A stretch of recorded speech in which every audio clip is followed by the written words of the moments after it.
When we first reported on a mass extinction event in a population of long-spined sea urchins near Charlotte-Amalie Harbor on St. Thomas in late February, authorities were nervously monitoring conditions across the Caribbean in hopes that the die-off was only limited to that one location.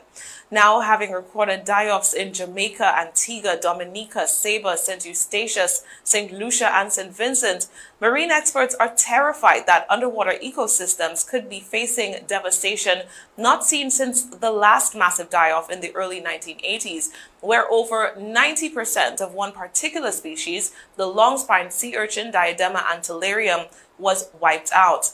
This time, the die-off is not limited to the long-spined sea urchin. Two other species, the rock-boring sea urchin and the West Indian sea egg, are also reportedly affected, and scientists say this poses a serious threat to the health of already fragile coral reefs. Sea urchins are grazing animals, nibbling algal growth from coral. Removing the algae allows baby sea corals to attach themselves to the reef, thus propagating the growth and development of the reef structure. Senior marine researcher at the Cayman Islands Department of Environment, Dr. Croy McCoy, called them the, quote, lawnmowers of our coastal seas. That's urchins. Losing the urchins could mean that unchecked algal growth will begin to smother coral reef colonies, already sickly and fragile due to the ravages of climate change, as well as physical damage suffered by careless boaters and overly curious snorkelers and divers, as well as stony coral tissue loss disease, which is currently affecting several reefs in the northern Caribbean. The die-off in the 80s was attributed to an as-yet unknown waterborne pathogen.